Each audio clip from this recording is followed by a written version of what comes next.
Assalamualaikum warahmatullahi wabarakatuh. Salam dan bahagia Bapak Ibu Guru Penggerak.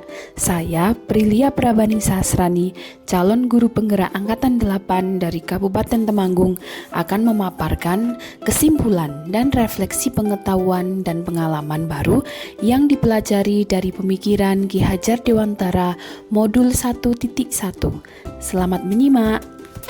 Setelah mempelajari modul 1.1, saya menjadi paham tentang dasar-dasar pendidikan, makna pendidikan, kodrat alam dan kodrat zaman, prinsip Among, muara pendidikan, dan pendidikan yang berhamba pada siswa.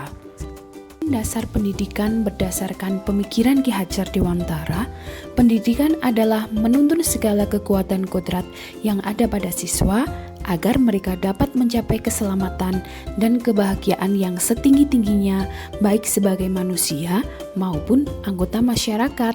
Selain mengetahui hal tersebut, saya juga belajar tentang arti pendidikan yang lebih mendalam, yaitu pendidikan diartikan sebagai tempat persemaian benih-benih kebudayaan dalam masyarakat.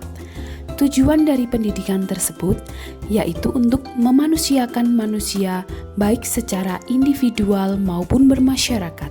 Hal ini sesuai dengan pemikiran Ki Hajar Dewantara bahwa mendidik adalah menjadi manusia yang merdeka tanpa mengganggu kemerdekaan yang lain. Pemikiran Ki Hajar Dewantara yang kedua yaitu dasar pendidikan anak berhubungan dengan kodrat alam dan kodrat zaman. Pendidikan anak sejatinya harus sesuai dengan konteks lokal, sosial, budaya, serta zaman yang dilalui anak. Biarkan anak berkembang sesuai dengan kecepatannya masing-masing. Tetapi jangan lupa apa yang dilakukan anak jangan sampai terlepas dari akar budaya sosial mereka. Pemikiran Ki Hajar Dewantara yang ketiga yaitu mendidik anak berdasarkan prinsip sistem Among atau menuntun. Sesuai dengan semboyan yang disampaikan Ki Hajar Dewantara, ing ngarsa sung tulodo, ing madya mangun karso, tuturi handayani, di mana menuntun memiliki arti kita sebagai seorang pendidik harus mendampingi, memfasilitasi peserta didik untuk menebalkan setiap pelakunya sesuai dengan potensi dan keadaan serta zaman yang akan dilalui oleh mereka. Pemikiran Ki Hajar Dewantara yang keempat adalah muara pendidikan anak adalah perubahan budi pekerti.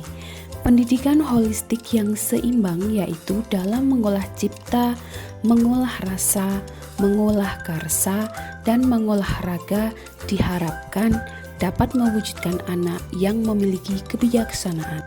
Yang terakhir, pendidikan yang berhamba pada anak. Maka, pendidikan harus berorientasi pada peserta didik. Sebelum saya mengikuti pendidikan guru penggerak, saya berpikir bahwa saya adalah sumber belajar yang utama dalam siswa memahami pelajaran yang akan mereka pelajari. Materi yang saya sampaikan banyak berupa teori dan sedikit dalam mengaitkan pembelajaran dalam kehidupan sehari-hari.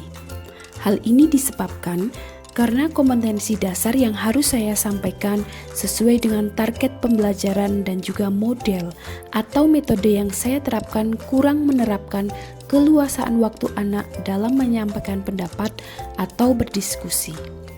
Pembelajaran seperti ini membuat saya mendominasi dalam pembelajaran. Yang kedua, saya mengajar hanya mengejar ketercapaian kompetensi dan ketuntasan kurikulum, sehingga pembelajaran yang saya lakukan hanya berorientasi pada terselesaikannya semua kompetensi dasar yang ada pada kurikulum. Yang ketiga, peserta didik yang berhasil adalah mereka yang mencapai nilai di atas KKM. Hal ini menyebabkan kekecewaan dalam diri saya setelah melihat hasil tes yang dikerjakan oleh peserta didik tidak sesuai dengan yang saya harapkan. Selanjutnya yang keempat, peserta didik harus memahami semua materi yang saya ajarkan tanpa mempedulikan apa sebenarnya bakat, potensi, minat, dan gaya belajar mereka. Lantas, apa yang telah berubah dalam diri saya setelah mempelajari modul 1.1? Yang pertama, mengubah pola pikir saya tentang pendidikan. Hal yang utama yang harus saya rubah yaitu pembelajaran yang disampaikan harus berpusat pada siswa. Saya bukanlah sumber belajar utama yang mereka perlukan. Ada banyak sumber belajar lainnya. Kedua, pendidikan harus menyenangkan dan bermakna.